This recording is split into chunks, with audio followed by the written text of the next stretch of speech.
മാറാകട്ടെ. എൻ്റെ പ്രിയപ്പെട്ട സഹോദരങ്ങളെ, ശൈഖുനായെ കുറിച്ച് ബഹുമാനായ MD ഉസ്താദ്, അള്ളാഹു ഉസ്താദ് അവർക്ക് ആഫിയത്തുള്ള ദീർഘായുസ് നൽകുമാറാകട്ടെ. ഉസ്താദ് വളരെ മനോഹരമായ രീതിയിൽ നമ്മുടെ ജീവിതത്തിൽ മാറ്റം വരുത്താൻ കഴിയുന്ന രീതിയിൽ ആരാണ് ആലിമ്, ആലിമിൻ്റെ മഹത്വത്തെക്കുറിച്ച് ഉസ്താദ് ഇവിടെ നിന്ന് പറയുകയുണ്ടായി. ഞാൻ വന്നപ്പോൾ മുതൽ ഉസ്താദിൻ്റെ ഖാദിമായ പ്രിയപ്പെട്ട ഉസ്താദ് അവറുകൾ, അതുപോലെ തന്നെ ഇവിടുത്തെ ഇതിൻ്റെ കാര്യങ്ങളൊക്കെ നോക്കുന്ന ഉസ്താദന്മാർ വന്നപ്പോൾ മുതൽ ഉസ്താദിൻ്റെ ആ ഒരു മഹത്വത്തെക്കുറിച്ച് ഉസ്താദ് ആരായിരുന്നു എന്നിങ്ങനെ പറഞ്ഞു തരികയാണ്. സാധാരണ ഞങ്ങളൊക്കെ വഴുതു പറയുമ്പോൾ പഠിക്കുന്ന കാലത്ത് മുൻഗാമികളായ സ്വഹാബത്ത്, മഹത്തുക്കളായ മഹാന്മാരുടെ ചരിത്രങ്ങൾ പറയാറുണ്ട്. അപ്പം ഇങ്ങനെ ഉസ്താദിൻ്റെ താങ്ങും തണലുമായി ഏറ്റവും കൂടുതൽ ഉസ്താദിൻ്റെ കൂടെ ചിലവഴിച്ച ഖാദിമായ ഉസ്താദ് അവറുകൾ അവിടെ നിന്ന് ഉസ്താദിൻ്റെ ആ മരണത്തിനു മുമ്പുള്ള ആ ഒരു രംഗങ്ങളെക്കുറിച്ച്, ആ ഖബറ് കുഴിച്ചിട്ടതും നേരത്തെ ഖബറ് കുഴിച്ചിട്ടതുമായി ബന്ധപ്പെട്ടുള്ള പല കാര്യങ്ങൾ ഇങ്ങനെ ഉസ്താദിനെ കുറിച്ച് പറയുമ്പോൾ സത്യം പറഞ്ഞാൽ വല്ലാത്ത ഒരു രോമാഞ്ചം. പടച്ചവനെ, എന്താ ഇത്? നമ്മൾ കിതാബുകളിൽ പഠിച്ച അല്ലെങ്കിൽ നമ്മുടെ മുൻഗാമികളായ മഹത്തുക്കളുടെ ചരിത്രങ്ങൾ വായിക്കുമ്പോൾ ഉണ്ടാകുന്നൊരു വല്ലാത്ത അനുഭൂതി. പടച്ചവനെ, എന്താ ഇത്? കേൾക്കുമ്പോൾ തന്നെ വല്ലാത്ത ഒരു മനസ്സിന് വല്ലാത്ത ഒരു ആനന്ദം. അള്ളാഹു നമുക്കും അങ്ങനെയുള്ള ഒരു മരണം അള്ളാഹു നൽകി അനുഗ്രഹിക്കുമാറാകട്ടെ. എൻ്റെ പ്രിയപ്പെട്ടവരെ, ആരാണ് മഹാന്മാർ, ആരാണ് മഹത്തുക്കൾ? ഉസ്താദ് അവറുകളെ കുറിച്ച് എല്ലാവരും ഇവിടെ ഇന്നലെ മുതൽ എൻ്റെ പ്രിയപ്പെട്ടവര് വരുന്നവരെല്ലാവരും ഉസ്താദ് അവറുകളെ കുറിച്ച് പറയുകയാണ്. അതാണ് മഹത്തുക്കൾ, അതാണ് മഹാന്മാർ. നമ്മളവരെ കുറിച്ച് പഠിക്കണം, മനസ്സിലാക്കണം. അള്ളാഹു നമുക്കെല്ലാവർക്കും അതിനുള്ള തൗഫീക്ക് നൽകി അനുഗ്രഹിക്കുമാറാകട്ടെ. എൻ്റെ പ്രിയപ്പെട്ട സഹോദരങ്ങളെ, സഹോദരിമാരെ, നമുക്കെല്ലാവർക്കും ഇഷ്ടപ്പെടുന്ന ഒരു സ്വഭാവമാണ് നമ്മുടെ മുഖത്ത് നോക്കിയിട്ട് നമ്മൾ മഹാനാണെന്ന് പറയുന്നത്. ഈ ഇരിക്കുന്ന ആരുമാകട്ടെ, ആണാകട്ടെ, പെണ്ണാകട്ടെ, ചെറുപ്പക്കാരാകട്ടെ, കുട്ടികളാകട്ടെ, പ്രായമുള്ളവരാകട്ടെ, ആരുമാകട്ടെ, നമ്മുടെ മുഖത്ത് നോക്കിയിട്ട് നമ്മൾ നല്ലവനാണെന്ന് പറയുന്നത് നമുക്ക് കേൾക്കാൻ വല്ലാത്ത ഒരു സന്തോഷമാണ്. അതാരുമാകട്ടെ, മാതാപിതാക്കൾ പറയുമ്പോഴോ, അല്ലെങ്കിൽ അധ്യാപകന്മാർ പറയുമ്പോഴോ, അല്ലെങ്കിൽ കൂട്ടുകാർ പറയുമ്പോഴോ, കുടുംബക്കാർ പറയുമ്പോഴോ, നാട്ടുകാർ പറയുമ്പോഴോ, അത് കേൾക്കാൻ നമുക്ക് വല്ലാത്ത ഒരു സന്തോഷമാണ്. നമ്മൾ ജീവിച്ചിരിക്കും അങ്ങനെയൊക്കെ പറയുന്നത് കേൾക്കുമ്പോൾ വല്ലാത്ത ഒരു ആനന്ദം. പടച്ചവനെ, ഇയാൾ ഒരുപാട് കാരുണ്യ പ്രവർത്തനം നടത്തുന്ന മനുഷ്യനാണ്, പാപങ്ങളുടെ പടത്തലവനാണ്, ആലിമീങ്ങൾ ആദരിക്കുന്ന, ഇങ്ങനെയൊക്കെ ഇങ്ങനെ അങ്ങോട്ട് പറയുമ്പോൾ വല്ലാത്ത ഒരു സന്തോഷം, കേൾക്കാൻ ഒരു സുഖം. അതിലൊന്നും പ്രത്യേകിച്ച് കാര്യമില്ല സഹോദര. ഇവിടെ ജീവിച്ചിരിക്കുമ്പോൾ നമ്മുടെ മുഖത്ത് നോക്കിയിട്ട് നമ്മളെ കുറിച്ച് ഇങ്ങനെയൊക്കെ പറയുമ്പോൾ അത് കേൾക്കാൻ നമ്മുടെ മനസ്സിനൊരു സമാധാനം. അതിൽ പ്രത്യേകിച്ച് നേട്ടമൊന്നുമില്ല. നമ്മൾ ജീവിച്ചിരിക്കുന്ന സമയത്തല്ല ജനങ്ങൾ നമ്മളെക്കുറിച്ച് നല്ലതും നമ്മൾ വലിയവരാണെന്ന് പറയുന്നത് ജീവിച്ചിരിക്കുന്ന സമയത്ത് മാത്രമാകരുത്.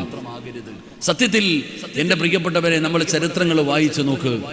നമ്മൾ മരണപ്പെട്ടതിന് ശേഷം നമ്മളെക്കുറിച്ച് ജനങ്ങൾ നല്ലത് പറയണം. അപ്പോഴാണ് മഹാനാകുന്നത്. എൻ്റെ പ്രിയപ്പെട്ടവരെ, അവരാരും അത് ഇഷ്ടപ്പെടുന്നില്ല. മഹാനായ ഖലീലുല്ലാഹി ഇബ്രാഹിം നബി അലൈഹിസ്സലാം, ആ ഇബ്രാഹിം നബിയുടെ ദുആ എടുത്തു നോക്കുമ്പോൾ ഇബ്രാഹിം നബി അലൈഹിസ്സലാം അള്ളാഹുവിനോട് ദുആ ചെയ്തത്, പടച്ചവനെ, ഖിയാമത്ത് നാളുവരെ ജനങ്ങൾ എന്നെക്കുറിച്ച് പറയണം, അവരുടെ ഹൃദയത്തിൽ എനിക്കൊരു സ്ഥാനം തരണം. ഇബ്രാഹിം നബിയുടെ ദുആയ. എൻ്റെ പ്രിയപ്പെട്ട സഹോദരങ്ങളെ, ഞാൻ പറഞ്ഞു വന്നത്, ആരാ മഹാൻ, എപ്പോഴാണ് മഹാനാകുന്നത്? നമ്മൾ മഹത്വമുള്ളവരാകുന്നത് എപ്പോഴാ? ജീവിച്ചിരിക്കുന്ന സമയത്തു മാത്രമല്ല. നമ്മൾ ജീവിച്ചിരിക്കുന്ന സമയത്തു മാത്രമല്ല, നമ്മൾ മരണപ്പെട്ടതിന് ശേഷവും നമ്മളെക്കുറിച്ച് നല്ലതു പറയാൻ എന്തെങ്കിലും ജീവിതത്തിൽ ഞാനും നിങ്ങളും ചെയ്യാൻ തയ്യാറാകണം. എൻ്റെ പ്രിയപ്പെട്ടവരെ, മഹാനായ ആദരവായ പ്രവാചകൻ നബി മുഹമ്മദ് മുസ്തഫ സല്ലല്ലാഹു അലൈഹി വസല്ലമ തങ്ങൾ പറയുന്നു, എപ്പോഴാ നമ്മളെക്കുറിച്ച് ജനങ്ങൾ നമ്മളെക്കുറിച്ച് നല്ലതു പറയേണ്ട സമയമേതാ? എൻ്റെ പ്രിയപ്പെട്ടവരെ, ജീവിച്ചിരിക്കുന്ന സമയത്ത് മാത്രമല്ല, ഖാബിലുൽ അർവാഹു മലക്ക് അസ്റായീൽ അലൈഹിസ്സലാം, ആ അസ്റായീൽ എന്ന് പറയുന്ന മലക്ക് എന്റെയും നിങ്ങളുടെയും കണ്ണിന്റെ മുമ്പിൽ ഇറങ്ങി വരുന്ന ഒരു സമയമുണ്ട്. എൻ്റെ പ്രിയപ്പെട്ടവരെ, നമ്മളെല്ലാവരും അസ്റായീലിനെ കാണുന്ന ഒരു രംഗമുണ്ടല്ലോ. ഫകശഫിനാ അൻക ഖിതാഅക ഫബസറുക അൽയൗമ ഹദീദ്. അല്ലാഹുവിന്റെ വിശുദ്ധമായ ഖുർആൻ പറയുകയാ, നമ്മുടെ കണ്ണിന്റെ മുമ്പിലേക്ക് ആകാശലോകത്ത് നിന്ന് അസ്റായീൽ എന്ന് പറയുന്ന മലക്കും തന്റെ അനുയായികളും നമ്മുടെ മുമ്പിലേക്ക് കടന്നു വരുമല്ലോ, അവര് നമ്മുടെ റൂഹ് പിടിക്കുമല്ലോ. പടച്ചവനെ, നമ്മുടെ റൂഹ് പിടിക്കുകയാണ്, നമ്മൾ ഈ ലോകത്തോട് വിട പറയുകയാണ്. പടച്ചവനെ, ജനങ്ങൾ മുഴുവനും ഒരുമിച്ച് കൂടി നമ്മുടെ മയ്യത്ത് കുളിപ്പിച്ചു, കഫം പൊതിഞ്ഞു, പള്ളിയിൽ കൊണ്ടുപോയി നിസ്കാരം കഴിഞ്ഞു. 6 അടി മണ്ണിനകത്തേക്ക് നമ്മുടെ ജനാസ കൊണ്ടുപോയി ഖബറടക്കുമല്ലോ. എന്റെ പ്രിയപ്പെട്ടവരെ, അപ്പോഴാണ് നമ്മളെ കുറിച്ച് നല്ലത് പറയേണ്ടത്, അപ്പോഴാണ് നമ്മളെ കുറിച്ച് നല്ലത് പറയേണ്ടത്. അതുകൊണ്ട് ബഹുമാനായ ശൈഖുനയുടെ ആ മനോഹരമായ ചരിത്രം കേട്ടുകൊണ്ടിരിക്കുന്നവര് ശൈഖുനായെ കുറിച്ച് പറയുന്ന ഒരു മജ്‌ലിസാണല്ലോ. അതുകൊണ്ട് ഈ സദസ്സിൽ ഒരുമിച്ച് കൂടിയോ ആർക്കാണ് സ്വർഗം നിർബന്ധമാകുന്നതെന്നറിയുമോ? ഈ സദസ്സിലെ ഒരാള് സ്വർഗത്തിലാണ്, ഈ സദസ്സിലെ ഒരാള് സ്വർഗത്തിലാണ്. ആർക്കാണ് സ്വർഗം നിർബന്ധമാകുന്നതെന്നറിയുമോ? മന്നസിനാ അലൈഹി അർബഅതു ഖൈറാ വജബതു ലഹുൽ ജന്നാ. ആർക്കാണ് സ്വർഗം നിർബന്ധമാകുന്നതെന്നറിയുമോ? നമ്മളിൽ ആരാണ് സ്വർഗത്തിന്റെ അവകാശി എന്നറിയുമോ? അല്ലാഹുവിന്റെ പ്രവാചകൻ പറയുകയാണ്, മന്നസിനാ അലൈഹി അർബഅതു ഖൈറാ വജബതു ലഹുൽ ജന്നാ. ഈ സദസ്സിലിരിക്കുന്ന ഒരാൾക്ക് സ്വർഗം നിർബന്ധമാണ്. അള്ളാഹു അക്കൂട്ടത്തിൽ നമ്മളെ പെടുത്തുമാറാകട്ടെ, അള്ളാഹു അക്കൂട്ടത്തിൽ നമ്മളെ പെടുത്തുമാറാകട്ടെ.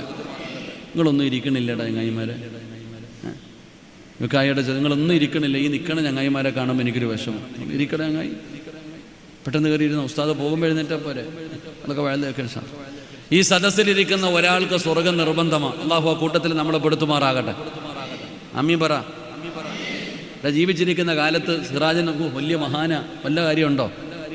നമ്മുടെ മുഖത്ത് നോക്കിയിട്ട് വലിയ മഹാനാണെന്ന് പറയുന്നതിൽ കാര്യമൊന്നുമില്ല. ആർക്കാണ് സ്വർഗം നിർബന്ധമാകുന്നതെന്നറിയുമോ? ഈ സദസ്സിലിരിക്കുന്ന ഏതെങ്കിലും ഒരു മനുഷ്യൻ മരണപ്പെട്ടു, ഏതെങ്കിലും ഒരു മനുഷ്യൻ മരണപ്പെട്ടു. ആ മരണപ്പെട്ടതിന് ശേഷം എൻ്റെ പ്രിയപ്പെട്ടവരെ, നിങ്ങളെക്കുറിച്ച് 4 പേര് നല്ലവനാണെന്ന് പറഞ്ഞാൽ നിങ്ങൾക്ക് സ്വർഗമുണ്ട്. അള്ളാഹു ഭാഗ്യം തരുമാറാകട്ടെ. എത്ര പേര് പറയണം? എത്ര പേര് പറയണം? 4 പേര് പറയണം നീ നല്ലവനാണെന്ന്. 4 പേര് നീ നല്ലവനാണെന്ന് പറഞ്ഞാൽ നിനക്ക് സ്വർഗമുണ്ട്. അള്ളാഹു ഭാഗ്യം തരുമാറാകട്ടെ, അള്ളാഹു ഭാഗ്യം തരുമാറാകട്ടെ. പറയോ? നിങ്ങളെന്താ എന്നെ നോക്കിയിരിക്കണം? പറയോ?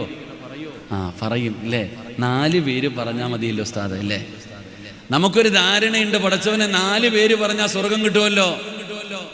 എൻ്റെ പൊന്നാര ചങ്ങാതി, ഏതെങ്കിലും 4 പേര് പറഞ്ഞിട്ട് കാര്യമില്ല.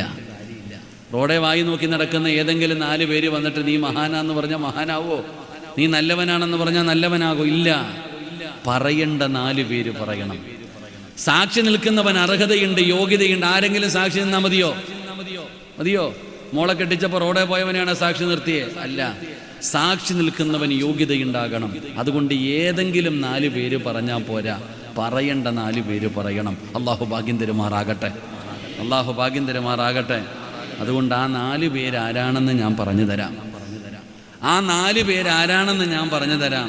നീ പൈസ കൊടുത്തിട്ടോ, സ്ഥലം വാങ്ങി കൊടുത്തിട്ടോ, ആഹാരം കൊടുത്തിട്ടോ, വീട് വെച്ച് കൊടുത്തിട്ടോ, എന്ത് ചെയ്തിട്ടാണെങ്കിലും കുഴപ്പമില്ല. ഈ 4 പേര് നിന്നെക്കുറിച്ച് നല്ലത് പറയാൻ എങ്ങനെയെങ്കിലും റെഡിയാക്കി വെക്ക്. അള്ളാഹു ഭാഗ്യം തരുമാറാകട്ടെ, അള്ളാഹു ഭാഗ്യം തരുമാറാകട്ടെ. അപ്പം ഇൻഷാ അല്ലാഹ് ഒന്ന് ശ്രമിച്ചൂടെ? ഒന്ന് ശ്രമിച്ചൂടെ? അപ്പം 4 പറയാമെന്ന് ഞാൻ വാക്കൊന്നും പറയൂല. എനിക്കുള്ള സമയം 10:45 അല്ലേ ഉസ്താദ്? ഉസ്താദ് ഇങ്ങനെ നടക്കുക. 10:45 എനിക്കുള്ള സമയം. ഇൻഷാ അല്ലാഹ് ഞാൻ ദുആ ചെയ്തേക്കും. അള്ളാഹു ഭാഗ്യം തരുമാറാകട്ടെ. എൻ്റെ പ്രിയപ്പെട്ട സഹോദരങ്ങളെ, ഒന്നാമത്തെ ആളാരാ? ആരാണ് നമ്മളെക്കുറിച്ച് നല്ലത് പറയേണ്ടത്? നമ്മൾ ചരിത്രമെടുത്ത് വായിച്ചു നോക്ക്. മഹാനായ ആദരവായ പ്രവാചകൻ നബി മുഹമ്മദ് മുസ്തഫ സല്ലല്ലാഹു അലൈഹി വസല്ലമ തങ്ങളെ പരിശുദ്ധമായ റബീഉൽ അവ്വൽ 12 നബിതങ്ങൾ ലോകത്തോട് വിട പറഞ്ഞു. അള്ളാഹുവിന്റെ പ്രവാചകൻ സല്ലല്ലാഹു അലൈഹി വസല്ലമ തങ്ങൾ ലോകത്തോട് വിട പറഞ്ഞപ്പോൾ ആ നബിതങ്ങളുടെ വഫാത്ത് കേട്ടവർ മുഴുവനും, ആണും പെണ്ണും പ്രായമുള്ളവരും കുട്ടികളും ചെറുപ്പക്കാരും എല്ലാവരും നിലവിളിക്കാൻ തുടങ്ങി. നബി സല്ലല്ലാഹു അലൈഹി വസല്ലമ തങ്ങൾ വഫാത്തായി എന്ന് അറിയുമ്പോൾ കേട്ടവർ നിലവിളിക്കുകയാ. എല്ലാവരും വീടിനകത്ത് നിന്ന് നിലവിളിച്ചുകൊണ്ട് മസ്ജിദുൻ നബവിയിലേക്ക്, നബിതങ്ങളുടെ വീട്ടിലേക്ക്, അള്ളാഹുവിന്റെ പ്രവാചകൻ സല്ലല്ലാഹു അലൈഹി വസല്ലമ തങ്ങളുടെ വീട്ടിലേക്ക് നിലവിളിച്ചുകൊണ്ട് ഓടുകയാണ്. എല്ലാവരും കരയുകയാ, ഒരു നാട് മുഴുവനും കരയുകയാ. ഒരാൾ പോലും സമാധാനിപ്പിക്കാനില്ല. ഒരാൾ കരയുമ്പോൾ കരയല്ലേ എന്ന് പറഞ്ഞ് സമാധാനിപ്പിക്കാനും ഒരാളില്ലാതെ മദീന മുഴുവനും കരയുകയാ. ആണും പെണ്ണും കുട്ടികളും പ്രായമുള്ളവരും യുവാക്കളും എല്ലാവരും കരയുന്നു. ഒരാൾ പോലും ഒന്ന് സമാധാനിപ്പിക്കാനില്ല. രംഗമൊന്ന് ചിന്തിച്ചു നോക്കിക്കേ. ഇവിടെ നമ്മുടെ നാട്ടിൽ ഒരു കുടുംബത്തിൽ മരണം സംഭവിച്ചാൽ അവരെ സമാധാനിപ്പിക്കാൻ ആരെങ്കിലും ഒരാളുണ്ടാകും? ആരുമില്ലാത്ത ഒരു രംഗത്തെക്കുറിച്ച് നിങ്ങൾ ചിന്തിക്ക്. എൻ്റെ പ്രിയപ്പെട്ടവരെ, പ്രവാചകൻ സല്ലല്ലാഹു അലൈഹി വസല്ലമ തങ്ങൾ വഫാത്താകുമ്പോൾ ആ പ്രവാചക സഹാബത്ത് മുഴുവനും വേദനിക്കുന്ന സമയത്ത് അവരെ സമാധാനിപ്പിക്കേണ്ട ഒരാളാണ് മഹാനായ സയ്യിദുന അബൂബക്കർ സിദ്ദീഖ് റളിയല്ലാഹു തആല അൻഹു. അബൂബക്കർ തങ്ങൾ മദീനത്ത് പോലും ഇല്ല. നബി തങ്ങൾ വഫാത്താകുമ്പോൾ അബൂബക്കർ തങ്ങൾ മദീനയിലില്ല. പിന്നെ രണ്ടാമത്തെ ആളാണ് സയ്യിദുന ഉമർ ഇബ്നുൽ ഖത്താബ് റളിയല്ലാഹു തആല അൻഹു. ആ ഉമർ തങ്ങൾ നബിതങ്ങളുടെ വീടിന്റെ മുമ്പിൽ വാളും പിടിച്ചുകൊണ്ട് നടക്കുകയാ. ആരെങ്കിലും എൻ്റെ നബിതങ്ങൾ വഫാത്ത എന്ന് പറഞ്ഞാ ഞാൻ അവനെ കൊന്നുകളയും. പടച്ചവനെ വാള് പിടിച്ചുകൊണ്ട് ഉമർ തങ്ങൾ നബിതങ്ങളുടെ വീടിന്റെ മുമ്പിൽ നിൽക്കുകയാ. സയ്യിദുന ഉസ്മാൻ ഇബ്നു അഫ്ഫാൻ റളിയല്ലാഹു തആല തളർന്നു വീണു. സയ്യിദുന അലി ഇബ്നു അബീ ത്വാലിബ് റളിയല്ലാഹു തആലവിന്റെ നാവ് അനങ്ങണില്ല. സഹാബത്ത് മുഴുവനും കണ്ണുനീരിലും കരച്ചിലുമായിട്ട് ഇങ്ങനെ കഴിയുകയാ. എൻ്റെ പ്രിയപ്പെട്ടവരെ, പ്രവാചകൻ സല്ലല്ലാഹു അലൈഹി വസല്ലമ തങ്ങളുടെ വഫാത്തിന്റെ അരങ്ങം, ഒരു നാട് മുഴുവനും വല്ലാത്ത കരച്ചിൽ, എല്ലാവരും വല്ലാത്ത സങ്കടത്തില്, സമാധാനിപ്പിക്കാൻ പോലും ഒരാളുമില്ലാത്തൊരവസ്ഥ. എൻ്റെ പ്രിയപ്പെട്ട സഹോദരങ്ങളെ, മദീന മുഴുവനും കരയുകയാണ്. അല്ലാഹുവിന്റെ പ്രവാചകൻ സല്ലല്ലാഹു അലൈഹി വസല്ലമ തങ്ങളുടെ വഫാത്ത് അറിയുമ്പോൾ മദീന മുഴുവനും കരയുകയാണ്. പടച്ചവനെ, എന്ത് ചെയ്യണമെന്നറിയില്ല, എന്താണ് ചെയ്യേണ്ടതെന്ന് ഒരാൾക്കും അറിയില്ല. പടച്ചവനെ, ജനാസ എവിടെ ഇരിക്കുകയാണ്. എൻ്റെ പ്രിയപ്പെട്ടവരെ, നേതൃത്വം പറയാൻ, നേതൃത്വ സ്ഥാനങ്ങളിൽ വരാൻ ഒരാളുമില്ലാതെ പ്രവാചകന്റെ ജനാസ അവിടെ ഇരുന്നു. തിങ്കൾ കഴിഞ്ഞു, ചൊവ്വാഴ്ച കഴിഞ്ഞു, ബുധനാഴ്ചയായി 3 ദിവസമാണ് എൻ്റെ പ്രിയപ്പെട്ടവരെ ആ ജനാസ അവിടെ ഇരുന്നതെന്ന് ചരിത്രം പറയുകയാ. എന്തുകൊണ്ടാണ് വെച്ചതെന്നറിയുമോ? ഇസ്ലാമിനൊരു ഭരണാധികാരിയില്ല, ഇസ്ലാമിനൊരു ഭരണാധികാരിയില്ല, ഒരു നേതാവില്ലാത്തത് കാരണം പടച്ചവനെ, പ്രവാചകന്റെ ജനാസ അവിടെ ഇരിക്കുകയാണ്. ഒരു നേതാവ് വന്നാലല്ലേ എന്ത് ചെയ്യണമെന്ന് പറയാൻ കഴിയൂ. എൻ്റെ പ്രിയപ്പെട്ടവരെ, അവസാനം സയ്യിദുന അബൂബക്കർ സിദ്ദീഖ് റളിയല്ലാഹു തആല അൻഹു കടന്നു വരികയാണ്. പടച്ചവനെ, ലോലമായ ഹൃദയത്തിന്റെ ഉടമയാണ്, ഹൃദയം ലോലമായ സ്വഹാബിയാണ്, വലിയ ധൈര്യമില്ലാത്ത സ്വഹാബിയാണ്. പക്ഷേ അല്ലാഹു സുബ്ഹാനഹു വ തആല അന്ന് അബൂബക്കർ സിദ്ദീഖ് തങ്ങൾക്ക് അല്ലാഹു ഒരു വല്ലാത്ത ധൈര്യം കൊടുത്തു. പടച്ചവനെ, നേരെ നബി തങ്ങളുടെ വീടിനകത്ത് കടന്നു വന്നു. അല്ലാഹുവിന്റെ പ്രവാചകന് വഫാത്തായെന്ന് മനസ്സിലായി. മസ്ജിദുൻ നബവിയുടെ മിമ്പറിൽ കേറിയിട്ട് അബൂബക്കർ സിദ്ദീഖ് തങ്ങളെ വിളിച്ചു, സ്വഹാബാ,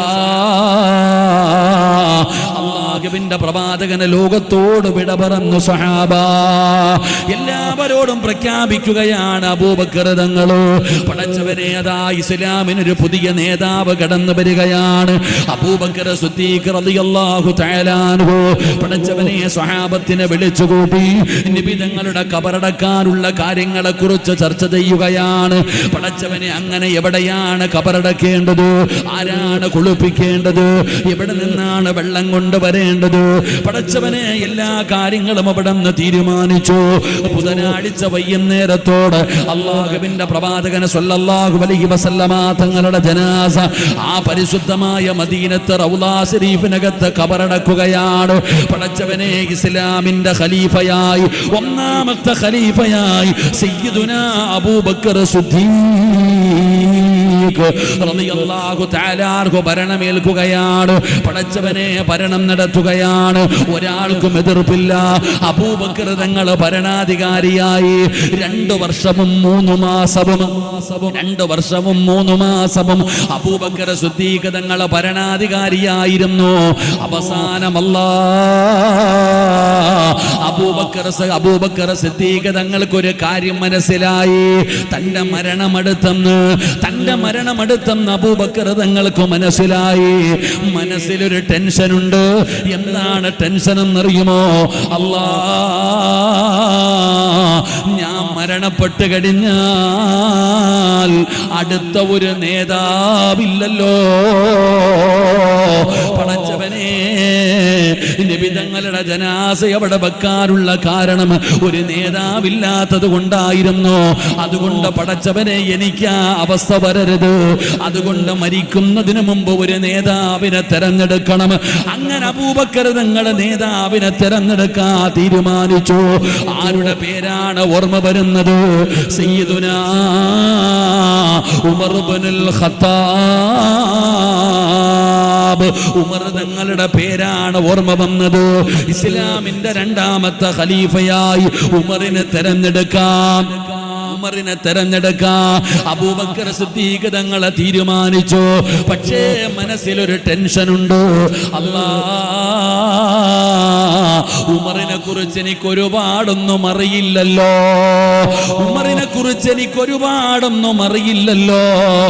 പരസ്യമായി നോക്കിയാൽ ഉമർ നല്ലവനാണ്. എപ്പോഴും ഞാൻ കാണാറുണ്ട്. നബി തങ്ങളുടെ കൂടെ നടക്കുന്നുണ്ട്, നിസ്കരിക്കാൻ വരാറുണ്ട്. എല്ലാ നല്ല കാര്യത്തിനും ഉമർ മുമ്പിലുണ്ട്. എനിക്ക് പരസ്യമായി ഉമർ നല്ലവനാണെന്നറിയാ. എന്നാ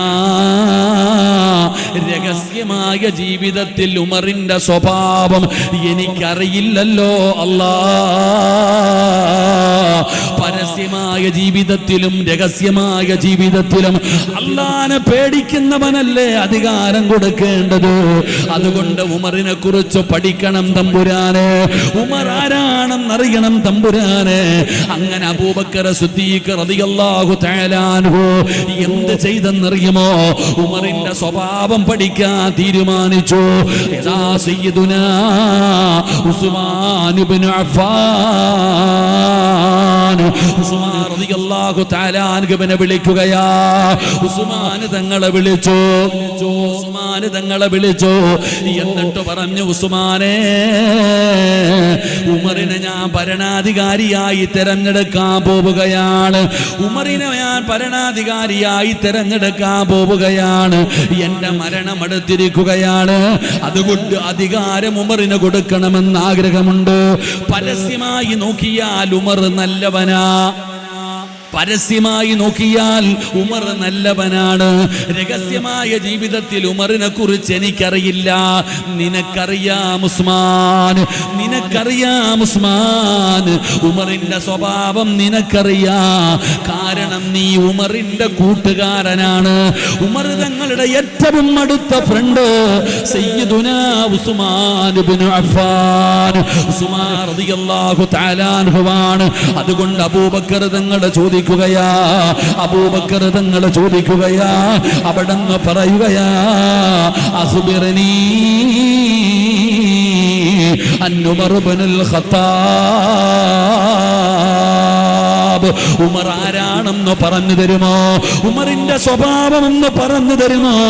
ഉമർ നല്ലവനാണോ മോശക്കാരനാണോ? രഹസ്യമായ ജീവിതത്തിൽ ഉമറിന്റെ സ്വഭാവം എന്താണ്? എനിക്കൊന്ന് പറഞ്ഞു തരുമോ? കൂട്ടുകാരനായ ഉസ്മാൻ എന്ന് പറയുന്ന സ്വഹാബിയോട് അബൂബക്കർ സിദ്ദീഖ് തങ്ങൾ ചോദിച്ചപ്പോ ഉസ്മാൻ തങ്ങൾ പറഞ്ഞ മറുപടി എന്തെന്നറിയുമോ? വല്ലാഹി ഇന്ന സരീറതഹു ഖൈറൻ മിൻ അലാനിയാ. ഉസ്മാൻ തങ്ങൾ പറയുകയാണ്, വല്ലാഹി, അല്ലാഹുവിനെ കൊണ്ട് തന്നെയാണ് സത്യം. ഈ പ്രപഞ്ചത്തിന്റെ അധിപനായ അല്ലാഹുവിനെ കൊണ്ട് തന്നെയാണ് സത്യം. ഇന്ന സരീറതഹു ഖൈറൻ മിൻ അലാനിയാ. എന്റെ കൂട്ടുകാരൻ നല്ലവനാ. അവൻ അല്ലാഹുവിനെ ഭയന്ന് ജീവിക്കുന്നവനാ. ഞാനാണ് സാക്ഷി പറയുന്നത്. ഉമർ അല്ലാഹനെ പേടിയുള്ളവനാണ്. ധൈര്യമായിട്ട് അധികാരം കൊടുത്തോ. അതുകൊണ്ട് ഈ കേൾക്കാമെന്നവരോട് പറയുകയാ, നാട്ടുകാരല്ല നീ നല്ലവനെന്ന് പറയേണ്ടത്, നിന്റെ കുടുംബക്കാരനല്ല. നീ നല്ല നല്ലവനാണെന്ന് പറയേണ്ട ഒന്നാമത്തെ ആള് നിന്റെ കൂടെ രാവും പകലും നടക്കുന്ന നിന്റെ കൂട്ടുകാരനുണ്ടല്ലോ, നിന്റെ ചങ്കെന്ന് പറയുന്ന നിന്റെ ഫ്രണ്ട് ഉണ്ടല്ലോ, ആ ആത്മാർത്ഥ സുഹൃത്ത് പറയണം നീ നല്ലവനാണെന്ന്. നീ നല്ലവനാണെന്ന് നാട്ടുകാരല്ല പറയേണ്ടത്, നിന്റെ കൂടെ നടക്കുന്ന നിന്റെ കൂട്ടുകാരൻ. അല്ലാഹു നമുക്ക് ഈമാൻ നൽകുമാറാകട്ടെ. നമ്മുടെ കൂട്ടുകാരൻ പറയണം ഞാൻ നല്ലവനാണെന്ന്. പറയുമോ സഹോദരാ? നിങ്ങളുടെ കൂട്ടുകാരൻ പറയുമോ? ഒരിക്കലും പറയാറില്ല. നമ്മുടെ കൂട്ടുകാരൻ നമ്മൾ നല്ലവനാണെന്ന് പറയാറില്ല. നീ അവനുമായിട്ടൊന്ന് പിണങ്ങി നോക്ക്, നീ അവനുമായിട്ടൊന്ന് വഴക്ക് കൂടി നോക്ക്. പടച്ചവനെ, നട റോഡിൽ ഇറങ്ങി നിന്നിട്ട് നിന്റെ ചരിത്രം മുഴുവനും നിന്റെ കൂട്ടുകാരൻ വിളിച്ചു പറയും. കാരണം അവനറിയാം നിന്റെ സ്വഭാവം മുഴുവനും, നിന്റെ എല്ലാ കാര്യങ്ങളും നിന്റെ കൂട്ടുകാരൻ അറിയാ. എന്നാ വാഴ്ന്നു കേൾക്കാമെന്നവരെ, ഒരു നല്ല കൂട്ടുകാരൻ നമുക്കുണ്ടോ സഹോദരാ? അല്ലാഹുവിനെ ഭയന്ന് ജീവിക്കുന്ന, നിന്നോട് അല്ലാഹുവിനെ കുറിച്ച് ഓർമ്മപ്പെടുത്തുന്ന, നിനക്ക് നല്ലത് പറഞ്ഞു തരുന്ന, ജീവിതത്തിൽ ഒരിക്കലെങ്കിലും നിന്റെ കൂട്ടുകാരൻ നിന്നോട് ചോദിച്ചിട്ടുണ്ടോ തഹജ്ജുദ് നിസ്കരിച്ചിട്ടുണ്ടോ എന്ന്? പടച്ചവനെ, പള്ളിയിൽ കാണാത്തതെന്തേ എന്ന്? ഖുർആനിലെ ഒരു സൂറത്തെങ്കിലും പാരായണം ചെയ്തോ എന്ന് നിന്റെ കൂട്ടുകാരൻ ജീവിതത്തിൽ ഒരിക്കലെങ്കിലും ചോദിച്ചിട്ടുണ്ടോ? സഹോദരാ, കൂട്ടുകാരൻ പറയണം നല്ലവനാണെന്ന്.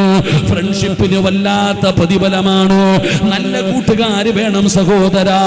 വാപ്പാ, നല്ല കൂട്ടുകാര് വേണം വാപ്പാ. പെങ്ങളെ, നല്ല കൂട്ടുകാരികളെ തെരഞ്ഞെടുക്കണേ. ഞാനൊരു കൂട്ടുകാരനെ പറഞ്ഞു തരാം, രണ്ട് കൂട്ടുകാരെ ഞാൻ പറഞ്ഞു തരാ. എന്റെ പ്രിയപ്പെട്ടവരെ, മഹാനായ അബ്ദുല്ലാഹ് ഇബ്നു ജഹ്ശ് റളിയല്ലാഹു തആല അൻഹു, അബ്ദുല്ലാഹ് ഇബ്നു ജഹ്ശ് എന്ന് പറയുന്ന സ്വഹാബി ഉഹദിന്റെ രണാങ്കണത്തിൽ യുദ്ധം നടക്കുന്നതിന്റെ തലേ ദിവസം രാത്രി ഇറങ്ങി നടക്കുകയാണ്. അബ്ദുല്ലാഹ് ഇബ്നു ജഹ്ശ് തങ്ങള് രാത്രിയിൽ ഇറങ്ങി നടക്കുകയാണ്. എന്നിട്ട് തന്റെ കൂട്ടുകാരനായ സഅദ് ഇബ്നു അബീ വഖാസ് തങ്ങളുടെ വീട്ടിലേക്ക് കടന്നു ചെന്നു. രണ്ടുപേരും വല്ലാത്ത സുഹൃത്തുക്കളാണ്. സഅദ് ഇബ്നു അബീ വഖാസ് തങ്ങളുടെ വീട്ടിൽ ചെന്നിട്ട് അബ്ദുല്ലാഹ് ഇബ്നു ജഹ്ശ് തങ്ങൾ വിളിക്കുന്നു, സഅദ് ഇറങ്ങി വാ, സഅദ് ഇറങ്ങി വാ, സഅദ്. ഗാനമേള കേൾക്കാനല്ല, പൂരപ്പറമ്പിൽ പോകാനല്ല, എവിടെയെങ്കിലും പോയിരുന്ന് കഥ പറയാനല്ല. സഅദ് ഇബ്നു അബീ വഖാസ് എന്ന് പറയുന്ന തന്റെ കൂട്ടുകാരൻ വീട്ടിൽ നിന്ന് വിളിച്ചിറക്കുകയാണ്. എന്നിട്ട് രണ്ടുപേരും കൂടെ ഉളുവെടുത്തു. എന്നിട്ട് ആരാരുമില്ലാത്ത ഒരു ഭാഗത്ത് ചെന്നു രണ്ടുപേരും നിസ്കരിക്കുകയാണ്. നമസ്കാരം കഴിഞ്ഞപ്പോ അബ്ദുല്ലാഹ് ഇബ്നു ജഹ്ശ് തങ്ങൾ പറഞ്ഞു, സഅദ്, നാളെ നമ്മൾ രണ്ടുപേരും ഉഹദിന്റെ രണാങ്കണത്തിൽ പോവുകയാ. ഇനി കാണുമോ എന്നറിയില്ല, ഇനി കാണുമോ എന്നറിയില്ല. അതുകൊണ്ട് സഅദ്, നിനക്ക് എന്താണോ വേണ്ടത് നീ അല്ലാഹുവോട് ഇവിടെ ഇരുന്ന് ദുആ ചെയ്യ്. ഞാൻ ആമീൻ പറയാ. എനിക്ക് വേണ്ടത് ഞാൻ ദുആ ചെയ്യാ, നീ ആമീൻ പറയണേ. രണ്ടുപേരും തീരുമാനിച്ചു. സഅദ് ഇബ്നു അബീ വഖാസിനോട് പറഞ്ഞു, നീ ദുആ ചെയ്യാ. സഅദ് ഇബ്നു അബീ വഖാസ് തങ്ങൾ ദുആ ചെയ്യുകയാണ്. എന്താണ് ദുആ ചെയ്യുന്നത്? അല്ലാഹ്, നാളെ ഉഹദിന്റെ രണാങ്കണത്തിലേക്ക് ചെല്ലുമ്പോ ഒരു യോദ്ധാവിന് എനിക്ക് എതിരാളിയായി തരണേ അല്ലാഹ്. എനിക്കവനെ വധിക്കണം തമ്പുരാന്, എനിക്കവനെ പരാജയപ്പെടുത്തണം തമ്പുരാന്, എനിക്കവനെ പരാജയപ്പെടുത്തണം തമ്പുരാന്. എന്നിട്ട് എനിക്ക് ജീവനോടെ മടങ്ങണമല്ലാ. തന്റെ ആഗ്രഹം ദുആ ചെയ്യുകയാ. അബ്ദുല്ലാഹ് ഇബ്നു ജഹ്ശ് തങ്ങൾ ആമീൻ പറഞ്ഞു. ദുആ ചെയ്ത് കഴിഞ്ഞപ്പോ അബ്ദുല്ലാഹ് ഇബ്നു ജഹ്ശ് ചോദിച്ചു, മതിയായോ? ദുആ ചെയ്ത് കഴിഞ്ഞോ?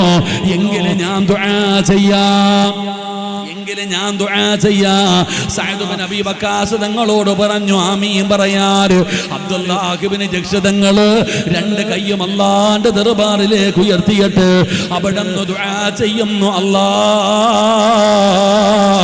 നാളെ ഉഹദിന്റെ രണാങ്കണത്തിൽ ചെല്ലുമ്പോ എന്നെക്കാളും ആരോഗ്യമുള്ള യോദ്ധാവായ കരുണയില്ലാത്ത ഒരു എതിരാളിയെ എനിക്ക് തരണേ അല്ലാഹ്. അവൻ എന്നെക്കാളും ആരോഗ്യവാനായിരിക്കണം, അവൻ യോദ്ധാവായിരിക്കണം, അവന് കരുണയില്ലാത്തവനായിരിക്കണം.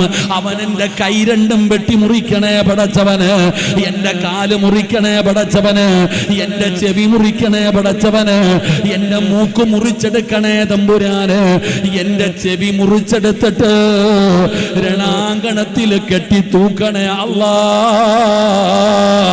എന്നെ തുണ്ടം തുണ്ടമായി ആ ഉഹദിന്റെ രണാങ്കണത്തിലിട്ട് വെട്ടി നുറുക്കണേ അല്ലാഹ്. എനിക്ക് അവിടെ കിടന്ന് ഷഹീദാകാൻ ഭാഗ്യമ തരണേ അല്ലാഹ്. അവിടുന്ന് ദുആ ചെയ്യുകയാണ്. സഅദ് ഇബ്നു അബീ വഖാസിന്റെ കണ്ണ് നിറയുകയാ. രണ്ടുപേരും സലാം പറഞ്ഞു പിരിഞ്ഞു. പിറ്റേ ദിവസം ഉഹദിന്റെ രണാങ്കണത്തിൽ യുദ്ധം കഴിഞ്ഞു.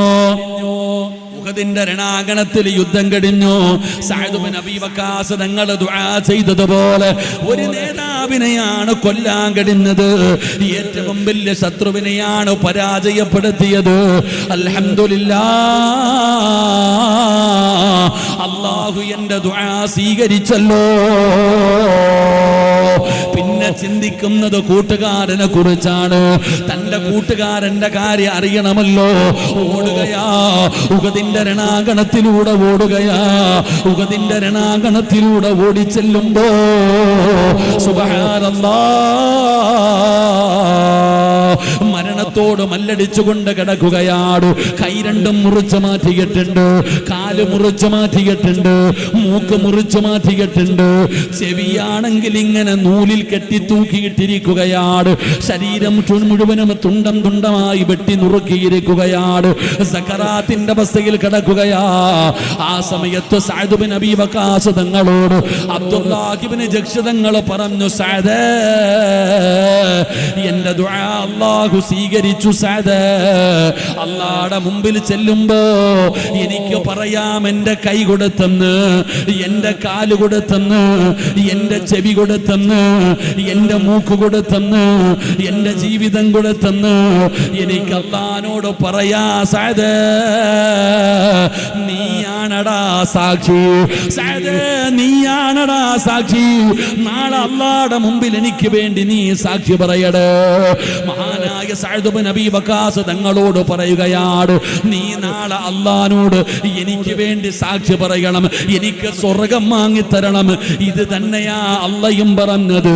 വകദാലിക ജഅൽനാകും ഉമ്മതൻ വസതൻ ലിതകൂനൂ ശുഹദാ അലന്നാസ്. അല്ലാഹുവിന്റെ വിശുദ്ധമായ ഖുർആൻ പറയുകയാ. അതുകൊണ്ട് ഈ സദസ്സിലിരിക്കുന്നവരോട് നീ നല്ലവനാണെന്ന് പറയേണ്ട ഒന്നാമത്തെ ആള് നാട്ടുകാരനല്ല സഹോദരാ, നീ ഫ്രണ്ട് എന്ന് പറഞ്ഞ് നിന്റെ കൂടെ കൊണ്ട് നടക്കുന്നവന്, നമ്മുടെ ചങ്ങാതി എന്ന് പറഞ്ഞ് നമ്മുടെ കൂടെ നടക്കുന്നവൻ, നീ മരിച്ചതിന് ശേഷം പറയണം നീ നല്ലവനായിരുന്നു എന്ന്. അള്ളാഹു നമുക്ക് ഭാഗ്യം തരുമാറാകട്ടെ, അള്ളാഹു നമുക്ക് ഭാഗ്യം തരുമാറാകട്ടെ. അങ്ങനെ നമ്മളെ കുറിച്ച് നല്ലത് പറയാൻ ഒരു നല്ല ചങ്ങാതി ആർക്കാവും?